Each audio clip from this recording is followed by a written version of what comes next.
Welcome to the Air Force Doctrine Podcast. My name is Keith Conway. On this episode, I interview the top 3 finalists in the LeMay Center's Inspiring Doctrinal Innovation Essay Contest for the fall of 2023. 3 talented officers talk about how Mission Command may change the way the Air Force organizes, plans, and executes during war. Please join us. Good morning, gentlemen. Thank you for being here on this edition of the Air Force Doctrine Podcast. Thanks for taking the time out to chat with us this morning. I'd like to start just by thanking all of our contestants in the essay contest this year. We had a great group of papers, but these 3 stuck out. And so we want to get your thoughts and talk about your papers in particular and give you a chance to expand upon your ideas and your discussion of our prompt. So just as a reminder for our listeners, our prompt for the fall essay contest was, how should Air Force Doctrine Publication 1-1 Mission Command change the way the Air Force organizes, plans, or executes at the operational level of war? That was what our contestants wrote their papers about. Again, great batch of papers, but we had 3 finalists, and so we'll just announce those now. So our 3rd place winner was Major Jerome LeMay. 2nd place was U.S. Marine Corps Lieutenant Colonel Brian Blaine, and 1st place winner was Lieutenant Colonel Matthew Berry. And I've got all 3 of those gentlemen on the line with us this morning, and we're going to talk about papers. So without further ado, I'm going to turn it over to Major Jerome Pi LeMay. So Pi, you have the floor. Tell us about yourself and give us a short review of your paper, please. Hey, thanks, Babst. For the intro, Major Jerome Pi LeMay, as in Pi all LeMay. Actually a guardsman out of the Colorado Air National Guard. Had a bit of an interesting career over there. Did about a decade or so as a civil engineering officer before cross-training over to space. Now currently about one of 1,000 or so Air Guard space professionals. No longer really fit into the Air Force, but have not been assessed into the Space Force. So a little bit orphaned at the moment operationally. Making this call from deployed location in Northwest Africa, so forgive any static or delay. We're going to do the best we can. One quick note, speaking as a reserve component member, I'd like to really thank the LeMay Center. And it sounds like Colonel Underwood was a lot of the driving force behind putting this essay contest forward. Being more tactically focused within the reserve components, we get fewer opportunities to participate in some of these events where we get to research, think, and write about strategic or doctrinal topics. So I do appreciate the LeMay Center for opening the aperture of this up to the total force and providing my airmen the opportunity to think through some doctrine topics. With that said, my paper was really written over some thoughts I had through various AOC assignments, witnessing how much the Air Force centralizes control, and even when we distribute control, how much we rely on the centralized AOC concept for synchronization and deconfliction of forces. I started with a thought experiment of what if the AOC ceased to exist tomorrow, whether that's a result of some kinetic attack, cyber or electronic action, or in the case of a hardened facility, you might survive a kinetic attack, but your fiber optic lines and SATCOM antennas likely wouldn't, making it indistinguishable from a full AOC outage. The joint doctrine answer in that case is the Joint Force Commander assumes a lot of those air component commander type roles, which to my mind is an untenable solution given the size, composition, and focus of JFC staffs, which then pulled, okay, as a thought experiment, can Mission Command as a tool be used to force some of that AOC function down to the tactical echelon? And how do you use almost self-organizing tactical echelon forces to execute AOC-like tasking tasks? Given the limits of the paper length, I use targeting as a specific example. If I were permitted to write further on the topic, I think there's potentially some more interesting areas you could go.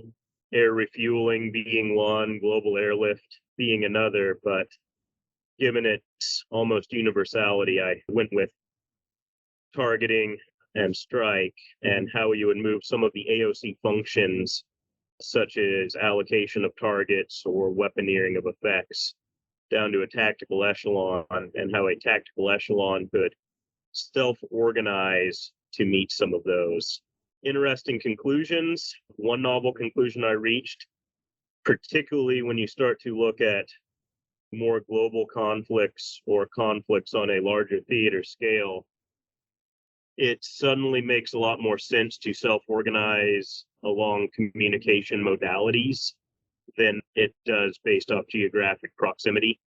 As kind of a toy example, if I have forces on adjacent islands in an ocean that cannot communicate with each other, or their communication is of such a low bandwidth or high delay that it's unsuitable for coordination, they're almost more isolated from each other despite their geographic proximity than units thousands of miles away with which they can reliably communicate.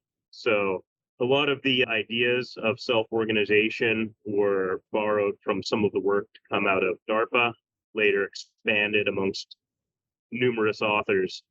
But that was amongst the more unique takeaways I came across working through this topic. Okay. Yeah, I think that the discussion that you had in your paper about the interim air expeditionary task forces was really interesting because that is a product we're discussing before we hit record. That's a project that has been talked about and discussed multiple times. I'm personally not sure where we stand on some of those answers, and a lot of it, I think, has to do with what you're hinting at, which has to do with what are the communications capabilities we have? What are the means by which those disaggregated units within an air expeditionary task force are going to be able to communicate with each other in the absence of an AOC if that were to occur? So solid thoughts, solid conclusions in that paper. There was some other interesting discussion in there about using AI and machine learning to do some of the targeting stuff. Man, I really enjoyed reading your paper and actually seeing some concrete applications for some of these technologies that we keep hearing about and seeing where they could actually be put into practice. So yeah, great work on your paper there. Lieutenant Colonel Brian Blaine from the U.S. Marine Corps. Sir, tell us about your paper. Yeah, so you asked for a little background earlier, so I guess I'll start with that, and then I'll tie that into the paper. Those two topics kind of tie together well. First is, how did a Marine end up writing a paper for the Air Force on mission command? And I'll answer that. I'm here at the Air War College as a student. I was really wanting to write on mission command for the Marine Corps, as it's been a huge part of what we do and a huge part of our culture. We are good at it at times, we're bad at it at times. And it's a cyclical thing to where when we're required to be good at it, we get good at it, and then we lose those capabilities. And so we got really good at it in the Middle East. And as we've come out of it, we've started to get away from it. And now we're looking toward the Pacific. We're realizing like, well, hey, wow, as we conduct expeditionary advanced based operations, which is look at as agile combat employment for small units for the Marine Corps, as you look at agile combat employment for the Air Force, you have the same problems, right? So I'll tie back to that in a second. But so background, I'm a prior enlisted Marine, enlisted in the Marine Corps in 1995. So I'm getting close to the end, about 3 or 4 more years left of this thing. I commissioned as an officer in 2004. And then what I'll hit is the things that I've done that tie to mission command versus the things that I've done that throughout my career. So as a lieutenant, I deployed to Ramadi, and I watched the battalion commander have his unit spread out between Ramadi and almost to Fallujah, right? He preached mission command as a way to do that and execute it. So I watched him battle with doing it well in areas and doing it bad in areas, right? And then I find myself a few years later as a company commander in Helmand Province in Afghanistan. I've got about a 250-man company. My headquarters was 80 linear kilometers away from my farthest unit. So in 13 position, stretched out over 80 linear kilometers, my farthest unit was in a position to where I could only communicate with them through HF TACChat and a sloping V, if you guys are familiar with like this big antenna that you stretch out expeditionarily, try to communicate over HF, right? I mean, that's it, right? So you get pretty good at mission command. Then I come out of that and I find myself as a recruiting station commander in Iowa. After I looked up where Des Moines, Iowa was on the map to see where I was going, the next thing I did was figure out where the units were located. Well, 30 two different positions stretched out from North Platte, Nebraska to Prairie du Chien, Wisconsin, throughout Iowa and Nebraska. And many of those was just one young 24-year-old E5 sergeant by himself. So again, right, wow, how do you get command and control in this environment? Well, mission command's the answer, and I was lucky to have some experience to drive to that. And then just prior to this, I had a headquarters in St. Louis, and then I had instructor staff, which is something kind of unique to the Marine Corps, stretched out between Montgomery, Little Rock, Nashville, and Springfield. So again, how do you command and control in that environment? So as I was talking with Rock, with the director at Air War College, he's like, man, I know you're wanting to do that and talk about the Marine Corps, but maybe you'd learn something if you dove into the Air Force and looked at how we do it and maybe answer this prompt. So I say, okay, let's do that. So before talking about the paper here, I'd like to talk about everybody else's papers and how they tied together. I thought that was amazing. As I started looking at mine, this guy that has little knowledge of the Air Force, I'm looking at the things that I thought were important. I was like, wow, so much of this stuff overlaps. This is pretty cool. When you see people start to see the same things, you start to come up with real answers, right? All right, so looking at three things here in this paper. As I evaluated why mission command is important, I saw agile combat employment and the requirements to communicate and command and control in a contested environment, in a distributed environment, and consider how does the Air Force need to get to that? First, structure, right? And the prompt led to that. And I think everybody tackled that a little bit, but how do you structure in order to do that? You can't execute mission command until you get the structure right to do so, right? You can't even train to it until you get the structure right to do so. In my evaluating of what the Air Force does, I found the Air Force in the 1990s structuring pretty well to do so in the 1990s and realizing that it cost too much money and it was hard to do that and maintain the bases. So you kind of pull back for it. And then I got lucky enough to hear General Slife speak. And he says, hey, we're really working on this thing called the Aerial Task Force, Air Task Force. This is kind of how it looks. I'm like, wow, man, that sounds very much like the air combat element for the Marine Corps, what we call the ACE.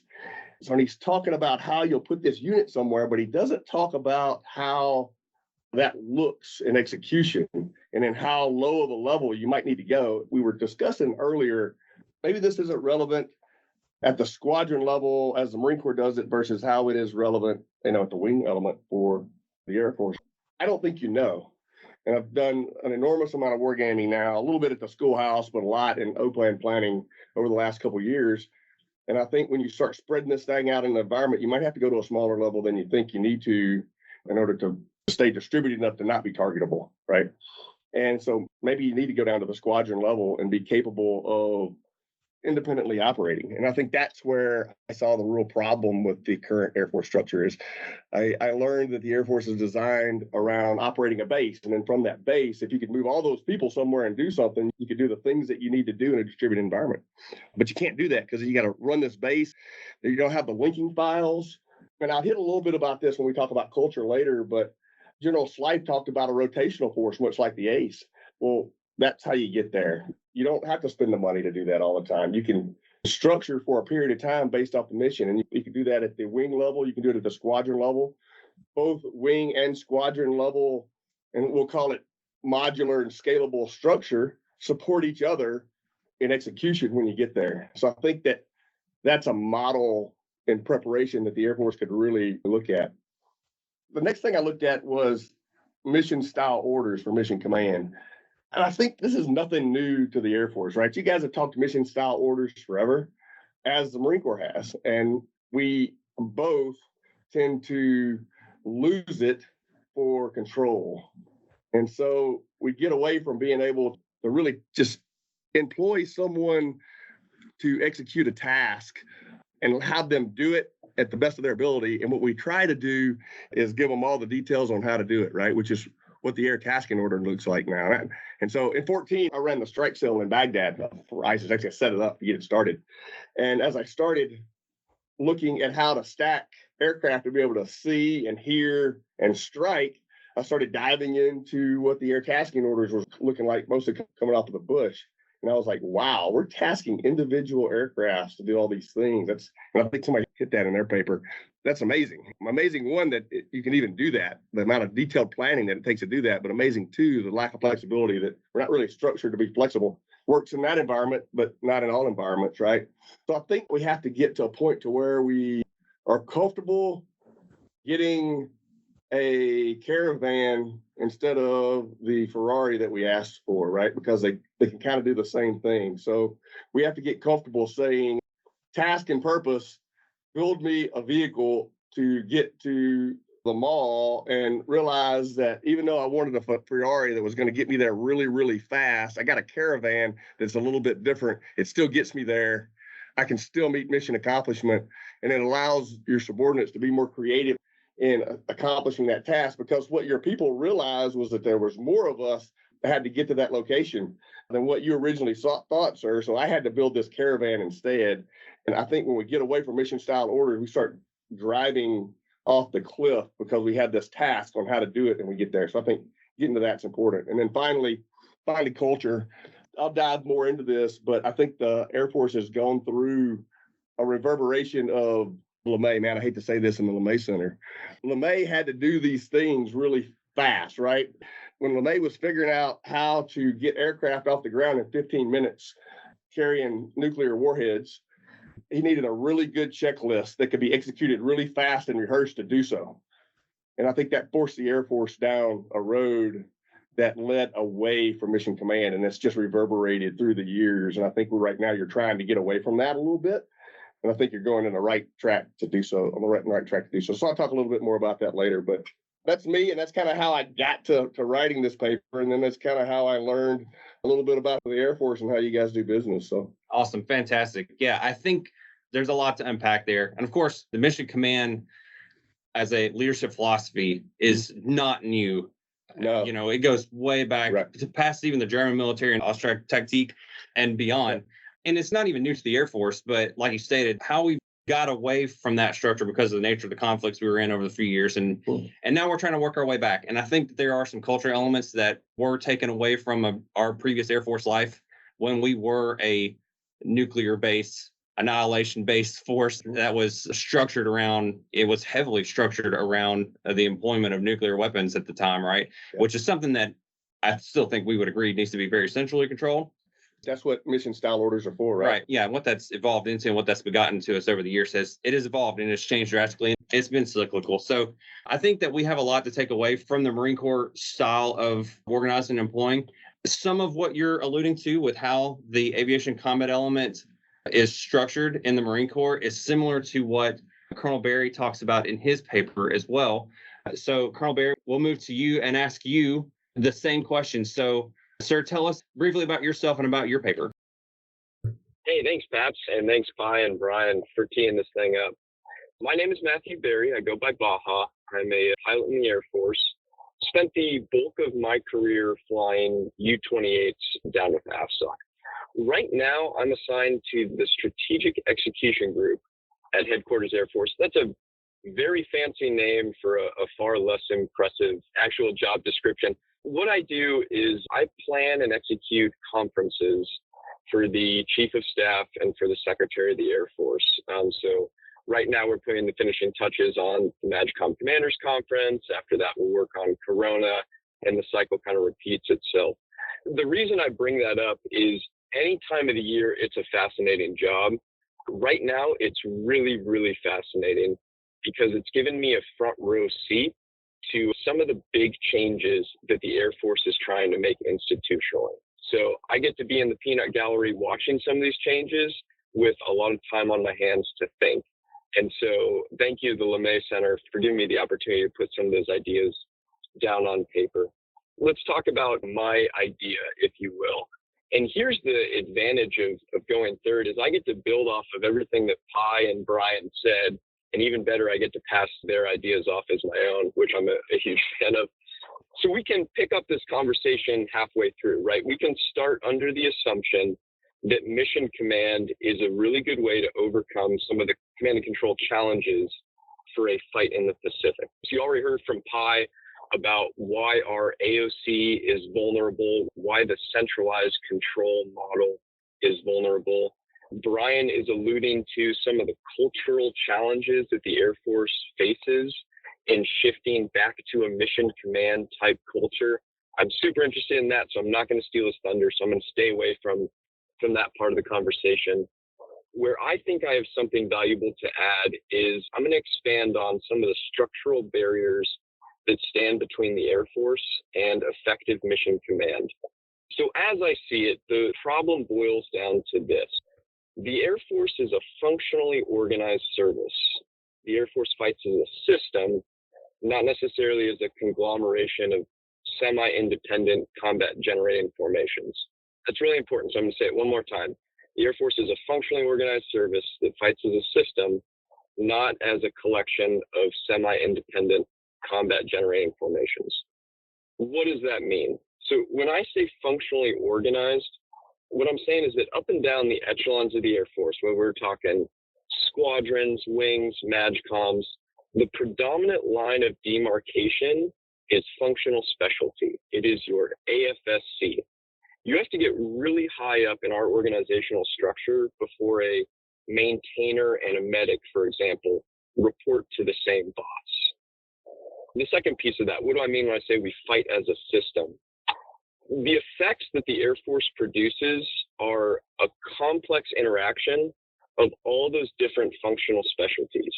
So by itself, a bomber or a flight of bombers is completely worthless. It's only when we combine the bomber with the other functions, intelligence, maintenance, munitions, etc. It's only when we combine that the bomber has any value in producing an effect. But what's the third part I said? We don't fight as a conglomeration of semi-independent combat-generating formations. We are in the modern military. Everyone, no matter who you are, fights as a part of a system. That applies to when Lieutenant Colonel Blaine was an infantry officer in Helmand. That applies just as much to when Pi is working complex problems in the space environment. We all fight as part of a system. But in the Air Force and the Space Force, the lowest level at which we have semi-independent combat generation power is the wing. And even that is kind of stretching the definition of independent combat generation power. No one else in the other services is drawing the line that high. And that's interesting. So when I combine those kind of three qualities about how the Air Force fights, I come up with this theory that if you're going to try and do mission command, and specifically, I mean, if you're going to try and delegate authority in a structure like this, pretty quickly you're going to run into two problems. Problem number one, you create a mismatch between authority and resources. So it's really easy for a wing commander to say, hey, squadron commander, go get after this mission. But it's really hard once you tell the squadron commander to do that. It's hard for them to apportion the resources to enable them to do so, because we're not entirely clear where those resources are coming from and who else are using those resources. So the way we get around this problem normally is through support relationships, but those only work when the supported and the supporting commander have a common operating perspective, which brings me to big problem number two. We don't have a common operating perspective. Our subordinate commanders, I'm talking about those at the wing level and below, because they only lead in their functional expertise, they struggle to understand what the other functions bring to their organization. And this isn't a slight against any individual squadron commander. It's just something that takes lots of reps to get right. And you don't get those reps until you are commanding multifunctional groups of airmen. So if you don't get the reps, the first time you're really trying to do it is when you're deployed under an ACE concept. And trying anything for the first time in combat, as we know, probably not a good recipe for success. So that's the problem as I see it. How do we get around this? Well, I think you have to break some glass. And what I mean by that is, what I propose is that it's time to break the traditional Air Force squadron. And so my big idea, if you will, is that I would disaggregate the support squadrons and I would incorporate them into the operational squadrons. So are you flight line maintenance? I want to pull you out of the maintenance group and I want to put you in the ops squadron. Are you flight medicine? I'm pulling you out of the med group. I'm putting you in the squadron. Are you intel? Are you comms? Are you munitions? You get the point. There's a lot of functionalities that I want to pull out of those stovepipes and put them into the operational squadron. That's the idea. But in my paper, I try and translate that big idea into some details. I ask the question, what gets disaggregated, what doesn't? I look at the functional specialties scale based on mission demand versus geographic demand. I look at minimum and maximum viable sizes of different functions. I look at the longitudinal breakout of mission demarcation. And I use all that to kind of build these rules of thumb on how you could build these functionally integrated squadrons. All those things matter. They're all important, but that's just the tactics.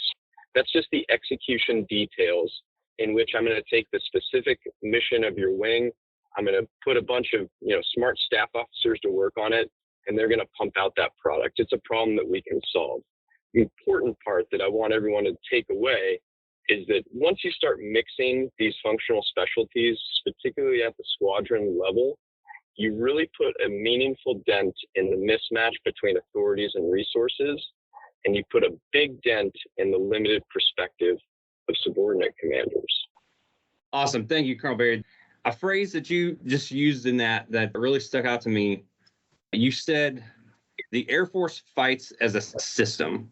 And that's a great way to characterize something that we've been discussing here at the LeMay Center. And something I've been thinking about is like how the Air Force actually gets to effect. It is the sum of so many different parts of so many different systems, especially with regards to ISR and sustainment.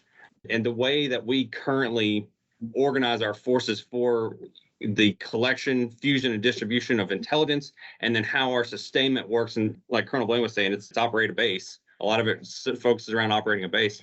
So I think that was very well stated, and it rolls into a question that I wanted to ask. So Major Lemos, you talked a lot about what happens if the Air Operations Center loses connectivity or we become disconnected from it.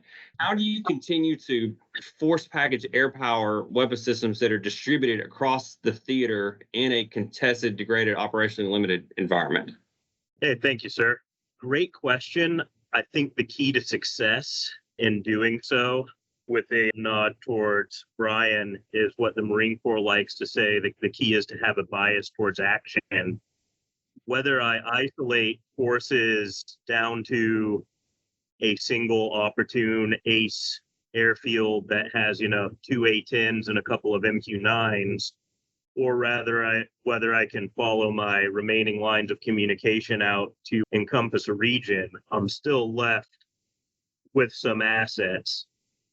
I gave 2 examples in my paper that, because of space, I didn't get to pull the thread on as much as I would have liked to. But the first is, you may not be as isolated as you think should you look outside the scope of traditional communication. So I gave one example in terms of sharing ISR.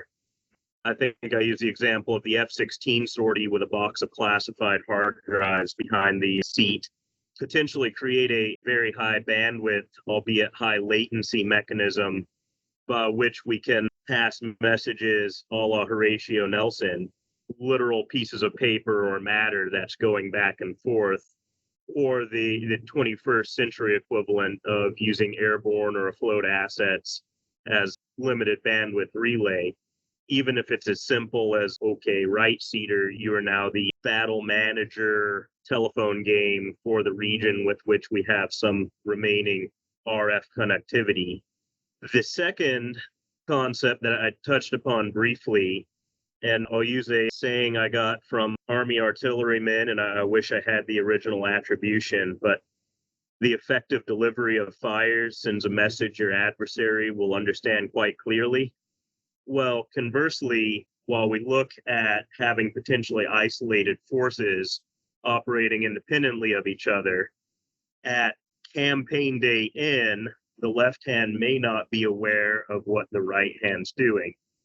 But assuming that both isolated forces maintain a bias for action and their commanders continue to project sorties. And again, I use kind of a targeting kinetic strike perspective in my paper, but you can open the aperture to airlift or ISR or whatever activity you'd care to analyze. Day N+1, I can look out and I may not know from direct communication what isolated force Bravo was doing. I may not be able to see the direct effects of isolated force Bravo, but if I'm isolated force Alpha, I can look out and I can see the second and third order effects of what isolated force Bravo did. So while we may not be in the traditional sense of operational or tactical mission planning able to sit at the same or virtual table and hash out, all right, I'll take list X, you can take list Y. 2 days later, through observation using my own inherent assets, whether that's ISR assets or whether it's the Mark 1 eyeballs of my retained forces, I can infer, okay, based on the higher order effects of what I am seeing forward, I can infer that isolated force Bravo is performing this set of activities, and I can adjust my planning and my priorities accordingly. As long as you maintain that mission command culture and a bias for action, and the isolated forces are driving towards something in accordance with the rails and vision left by the JFAC before their unfortunate demise, virtually or literally, you should still be able to communicate, even if that communication is very indirect through changes affected in the operational environment. Yeah, that's a fantastic answer. Fantastic way to explain that. As you kind of alluded to as well, there are some technological solutions to this problem as well, and especially as we move into the future and the forthcoming technologies behind ABMS and some of those C2 systems as we move into the future. So hopefully those help us out with that problem as well. Lieutenant Colonel Blaine, I know you've got a lot to say on the cultural aspects. I'm going to let Major LeMay ask you that question here in just a moment, but what I wanted to know, coming from the Marine Corps side, you spoke to the aviation combat element, and that's how the Marine Corps employs air power within the MU or the MEB. How does a aviation combat element organize and train together, and how do you command control that aviation combat element, and what are the lessons that the Air Force can learn from the Marines relative to how you employed that unit? I think we talk man, train, and equip, and how we do that, how we organize the man, train, and equip. We have to look at something that Baja mentioned earlier, which is resources. So I'll let that drive us into how we do that. Baja said, problem one, like resources, as we get ready to do this thing where we reorganize and task organize for a mission, we got to figure out what resources go where, and we don't really have enough resources to do this thing. The air tasking order, unfortunately, doesn't allow you to really figure that out. I've been through the ATO planning cycle a couple times, and it is an extremely effective tool that will allow you to really build detailed plans, and that's great. But one side of the spectrum is the air tasking order, I would say, and then the other side which is extremely detailed, and the other side of that spectrum is mission command. And then the answer is always somewhere along that line, right? It's either far left and it's extremely detailed sometimes, but sometimes it's far right, and sometimes it is, this is your task and this is your purpose, now you go execute. And so the Air Force figuring out how to do that. Thing one, figure out what your main effort is. As you reorganize, you figure out what your main effort is, and then figure out how to weight that main effort, right? You're not always going to be right, but you've got to do that in order to figure out how to do that. So I think that helps get to that problem that he's talking about. And how do we do that? We do that, and we decide what assets do we need for this mission. And so you talked about the MEB and the MU. All of those fall under what we call the Special Purpose MAGTAF, or MAGTAF, Marine Air Ground Task Force. And everything we do is executed as a MAGTAF. So it's got the ground element, the logistic element, the command and control element, and the logistics combat element, right? So we've got all of those things. And then at a smaller level, we bring that into what we call the ACE. And I think that's where you're going. We have to decide what goes into the ACE. And it can be different depending on the mission. I think this is what the Air Force can take from the Marine Corps. Is first we do this planning to figure out what our main effort is and what our mission looks like. And then from that, we decide what this ACE is going to look like. What assets does it need?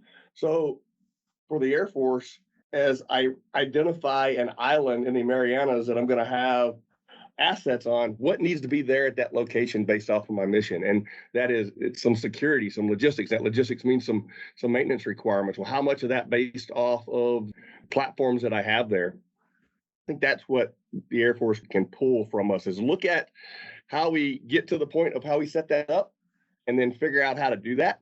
I think that'd go a long way. And I say modular and scalable. I think a mistake that you could make is going down the road of trying to build another fixed unit that's always the same, right? I think you have to really get used to plugging and playing, and that comes through repetition and training on what those units look like. So I think you go back to your training, and as you design your training scenarios, you make a commander task organize those units to be able to do that thing and execute that mission. Perhaps, do you mind if I kind of pile on what Brian said there? Yeah, absolutely. Go ahead. All three of us have thrown some shade, if you will, at the ATO. And I think there's a nuance there that I want to make sure comes across. We're not against the ATO. The ATO provides a very valuable function in combining different capabilities to tackle a problem set. So if you want to take down a modern IAD, you need some function like an ATO that can get everyone on the same sheet of music as far as how you're going to take down that complex structure. So you need that. What we're just saying is that there are also situations where the dissemination of the ATO is not going to work, either because of the communication limitations or because the entity distributing it doesn't have the battlefield awareness that they think they have. And in those situations, we need a complementary mechanism of mission command to fill that gap. What is fascinating is that the Marine Corps reacts to the ATO in a very different way than the Air Force does, at least by my perception, is that the MEF and the MU play a far more active role in how Marine Corps assets are apportioned in the ATO than, say, a wing commander does on the Air Force. And it's that engagement, it's that, call it, what it is, kind of the protection of my assets that enables a MEF and a MU, I think, to do ATO and or mission command both effectively at the same time. Yeah, and we go back and forth on when we're good at it and when we're not, right? I mean, like, we're not always good at it in execution. We got out of the Middle East and started focusing on just training, and we completely lost the drive to do that. And then we start looking at the Pacific and go, wow, hey, there's some distributed stuff going on here. We got to try to get good at that again. And then we battle to get back to it, right? So it's just a cycle that we all go through, man. But yeah, I think there is very detailed planning, and then there is the building of the capability, right, to be able to not be so detailed and to give commanders intent and execution, and they are both important. I think I mentioned this earlier. If you looked at us on a spectrum, the commander needs to be able to decide where he wants to fall on that spectrum as how he employs his force. So having scalable forces, having it be modular, like you're talking about, it's very valuable. And that is something that the Air Force's Air Task Force presentation model is trying to get at. Right. So this Air Task Force presentation model, the concept that we're working on right now, the white paper came out back in the fall from the SecAF's office trying to explain how we're going to do this. So I think that having the scalable modular structure is something that the Air Force Air Task Force concept is trying to get at. Colonel Berry, something I wanted to ask you, does the Air Force's Air Task Force concept solve the challenges you identified in your paper with functionally organized forces with respect to authorities versus resources and barriers to communication? Yeah, so I do think ATF is a huge step in the right direction. As long as we're only fighting small-scale wars, as long as we can ensure that the ATF commander's always going to have good communications with the subordinate units, as long as the entire ATF is based at the same geographic location, then I think, yes, the ATF solves the problem. But if those aren't good assumptions, and I would argue that in the Pacific against the adversaries we're likely to face, those are not good assumptions, then we still have some more work to do. So it's no surprise. I'm a big fan of ATF, and I think we could even expand that language to include things like the deployable combat wings, which is a newer initiative of the Air Force, but they all get at the same problem. And it is an evolutionary approach when we connect the lines between XABs, ATFs, and DCWs. I apologize for the incoherent babble of alphabet soup that just came out of my mouth. But they're all getting at the same thing. There's a mismatch in the way we organize home station and in the way we organize when we fight. I don't know that the two need to be the same exact thing, but they definitely need to be able to translate to each other. So ATF and DCWs, they do that at the large force offering level. They take the leadership structure of the wing, they tailor it to the environment, they build in dedicated time for team building, and that's super important. And then out pops the command layer of an ATF. But that's not necessarily being done for all the individual mission generation force elements that nest under the ATF. When is the team building between air crew, maintenance, weather, intel? When is that occurring?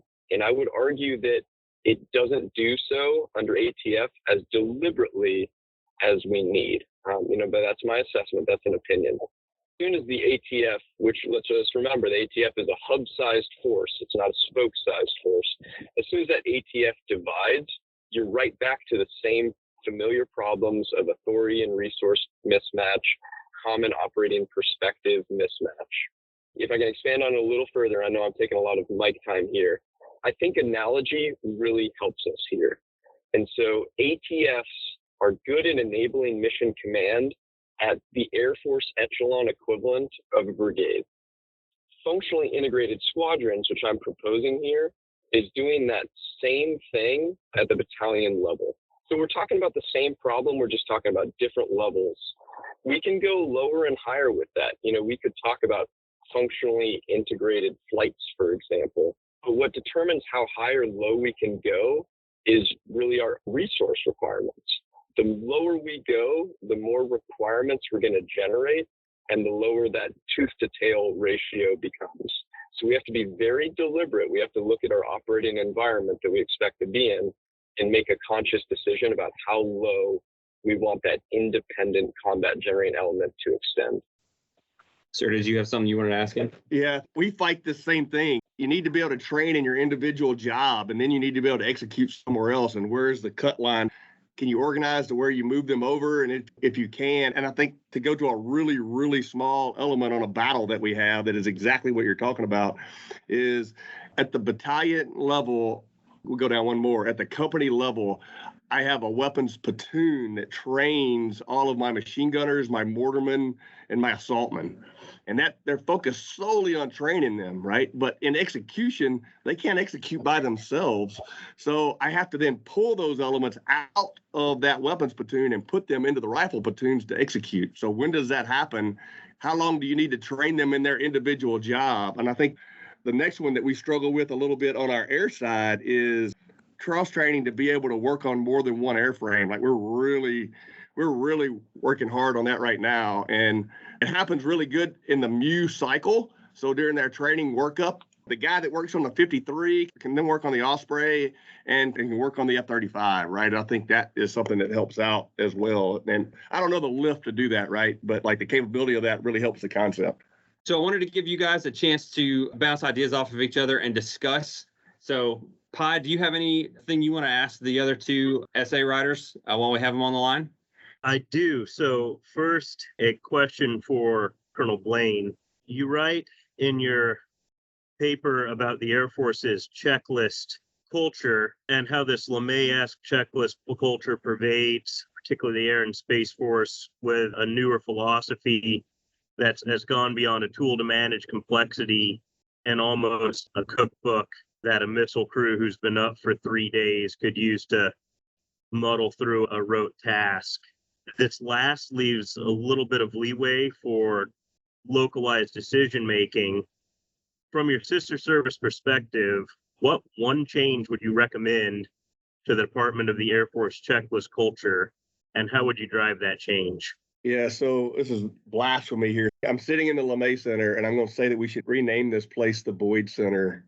Two renowned Air Force officers, right? But like two opposite ends of the spectrum on how they see the world. And I think the fighter pilot community likes Boyd pretty well. I think the bomber community would not be happy about that change, right? As I've done a little research on Air Force culture and looking at this thing. But, if you look back, we talked earlier about how LeMay really had to have this checklist in order to get aircraft off the ground really fast in the Cold War and how much of a necessity that was. He was also a real Nazi about following the doctrine and the procedures that were provided, right? And like, if it was written down and he signed it, that's what you do, right? Around the same time, then there's Boyd, right? And Boyd is touting the German system as an example of organic command and control. He said you avoid checklists and technical procedures to facilitate command. A focus on leadership, and this is really important, implicit bonds of a common operational outlook. He refers to the common operational outlook as orientation that allows decentralization. So, of course, we all know the OODA loop: observe, orient, decide, act. He was onto something that would be really good for the Air Force now, maybe. He was just, and we all say he was ahead of his time, probably not so good for the Air Force, when LeMay had the helm, right? So maybe we look back to Boyd. I want to go to a couple things. I think that what Boyd drives can lead to some positive change in culture of mission command. And one is the implicit bond. There's a book called The Five Dysfunctions of the Team written by Lencioni. He talks about trust. What he's talking about isn't like, I can trust that my youngest daughter's room is going to be messy if I go into her room right now. Like, that's not the kind of trust. We're talking about vulnerability-based trust, the kind of trust that you can only gain through shared experience and very often shared hardships, right? And that's being able to really know your boss, and then for you as a commander to really know your people. So you have to figure out a way to do that. And I don't think that the Air Force structure now is really designed to make that happen. It doesn't really put commanders and subordinate commanders in arduous situations that allow them to get to know each other well. I think that gets in the way of your ability to trust, because you have to have trust to be able to give commanders intent and know that it's going to be executed. And then you have to have trust that you understand your boss in order to be able to do that. So, how do you do that? One, we have to back away from being so tied to doctrine. Like, doctrine is just the loudest dude in the room. That was often me, right? And that's the real problem. But the loudest dude in the room when new doctrine's being written or designed, right? Like, it's the group of guys that are there writing this thing down, and it's really good for that moment in time. And I really realized this as an Air War College student talking to Air Force officers, and it would always be, let's go back to doctrine. And while I think that's important, there's a saying, be tactically sound, not tactically bound, right? Understand the doctrine, but know that that's a starting point to deviate. And I think that the next step then is to accept that as commanders. I talked earlier about the Ferrari and the Caravan, right? Like, you got to accept what you get from your people, right? And it may not be exactly the way that you want it. And you have to do that every day. And then that has to start as second lieutenants. And as you teach them commander's intent to execute mission command, and then it has to happen at every aspect of command at the squadron and below level when you give guidance to subordinates. Force yourself not to tell them how to do everything that they do. Just tell them what you want them to do. So I think that can really help. We struggle with that in the Marine Corps, and we remind each other of it all the time. And it's part of our culture to remind each other of that principle of like, hey, just tell me how to get it done, sir, and I'll get it done. Like, and then you kind of check yourself as a boss and you go, wow, all right, got it. I'll throw this piece of paper away, go get my mission accomplished. It's hard to do. It's not going to happen exactly the way you would do it, but you have to accept that. And so you have to start that. That's something that takes a long time, and it's real easy to lose because we want things done the way that we want it done, right? And so that's something that has to be just imbued into the culture and has to start all the way back with our young second lieutenants as they're learning to be officers. The next is, in order to get people comfortable with not giving the boss exactly what they want, we need to train to failure. And that was in a huge part of all three papers, I think. Train to failure. It's really hard in the Air Force because people die when bad things happen in aircraft, right? but you have to figure out a way to train beyond just what you're capable of doing. Every time you train, you have to continue until you don't meet mission success. And believe me, we like to train until we're really good at something and say, hey, we got it, check the box and move on. We have to work really hard, and we don't always do it, at training beyond what our capability level is. So at some point there's failure, so that as a subordinate, I know that my boss is going to be okay with this possible failure in order to me to, as we discussed earlier, have a bias for action to execute off the commander's intent that facilitates mission command. And so how do you set those things up? How do you set that environment to make that happen? So that's how I would look at it from an outsider looking in, and you really are structured for that not to happen. We are structured for it to happen, and we screw it up. Or we mess it up. Pi, you got anything else? I do. I've actually got a question for Baja. Sir, as the Space Force has developed a fairly unique and flat organization structure, some of the features of Space Force organization sound a lot like what you proposed in your paper. For example, squadrons that incorporate weapon operation, weapon maintenance, and force of projection analog of sortie generation under one commander.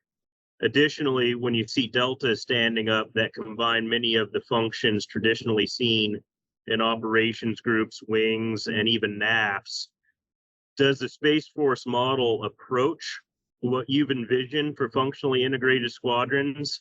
And is there value in using the Space Force, which is fairly flexible and malleable at this point in history, as a laboratory of sorts to try out the functionally integrated squadron concept? Hey, thanks, Pi. That's a great question. Yes, inherently, the smaller size of the Space Force, and we can include the Marine Corps in this as well, like both those services are relatively small. It gives those smaller services more flexibility when it comes to organizational change and experimentation. If the Air Force is not using Space Force integration and deltas as a testing ground to fail forward, that is a squandered opportunity, period, dot. Here's where I'll add some caution to that sentiment. A delta is not a wing.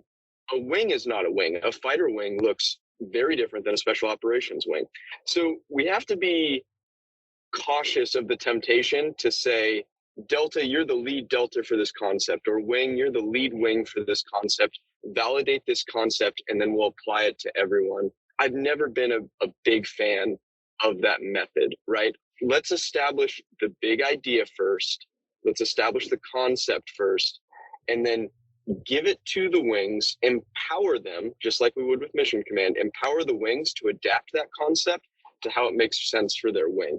And it may look very, very different for a wing versus a delta. But I think the fact that Space Force is embracing it is super promising, and there's definitely lessons to be learned. Colonel Blaine, did you have a discussion point you wanted to bring up or ask Baja about? I'd just like to hear how you view that. As you start talking about changing the structure, how do you view that in ACE? Like, how do you see one individual location looking? And that's, if you were talking about an ACE maneuver element, I'll say maneuver element, right? I know that probably isn't exactly right, but somewhere in the Marianas as we're trying to spread out our forces. How do you see that?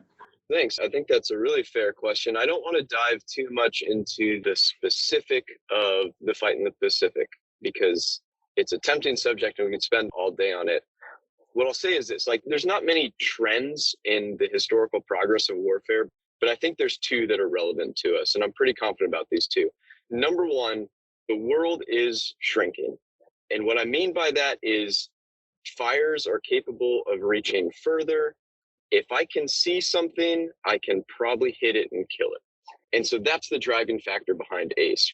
And so these hub locations, which I would argue are kind of ATF-sized locations, and these spoke locations, which are, squadron or mission generation force element size locations, that's kind of our operating assumption, is that we need to fit into those physical airfields at the right size while paying attention to the details of different planes fly different distances, right? So we can't just base all the aircraft at the same location. When you combine that, you come up with a theater-specific answer that you can optimize the service for.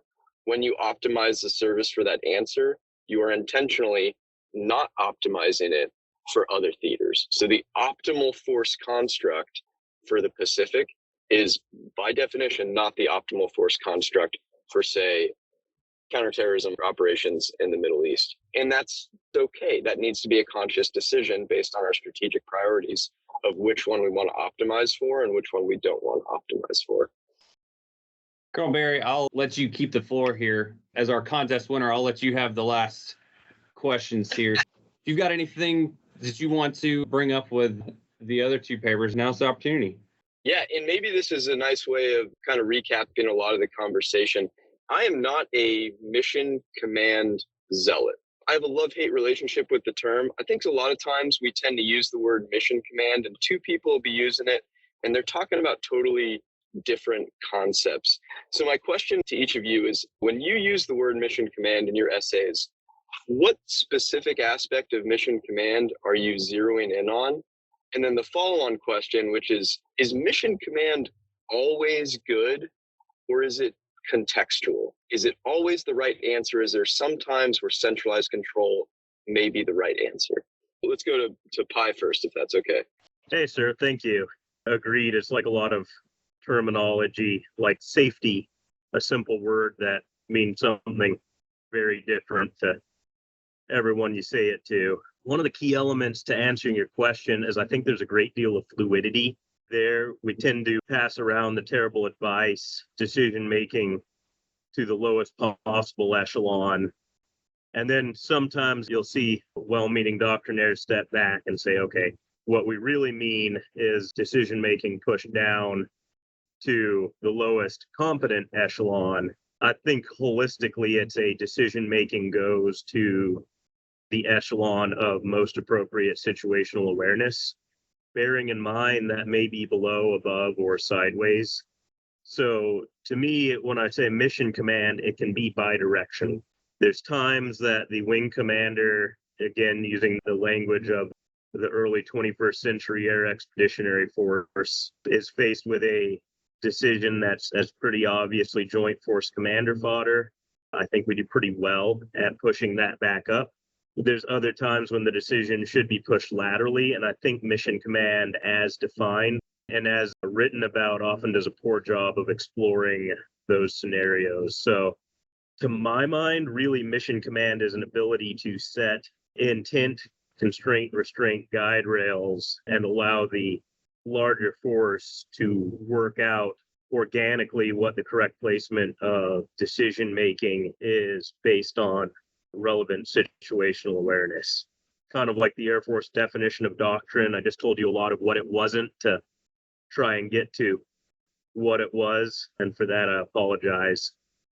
To the second part of your question, there's absolutely circumstances where prescriptive direction and orders are appropriate. To his credit, Brian gave some outstanding examples earlier that I'll not rehash, but the AOC and the ATO endures today because there is a great deal of inherent efficiency, and there's some synchronized and coordinated endeavors that we can accomplish that are not easily accomplished, if at all, outside of that. And this extends beyond the air world too. If you're talking space operations where I have to say rendezvous a US GSAP satellite to inspect a potentially damaged US ComSat, it's hard to do something like that without pretty intensive coordination. I'm not saying impossible, I am saying ugly. So agreed, there's many places where mission command may not be an appropriate command.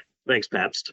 To the question, the Marine Corps understands collectively what we view as a bias of action, right? I think from the lowest second lieutenant, from the commandant of the Marine Corps, I think you would probably get the same answer from us, right? And that's just because we're a brainwashed organization, if there is one that exists, right? But the way we view mission command is this. It is executing in the absence of orders with a bias for action, being a creative problem solver, right? And so that requires a lot of trust for those subordinate commander to do so. So if I mess that up there, I'll restate that. How does the Marine Corps view mission command? It views mission command as executing in absence of orders with a bias for action as a creative problem solver.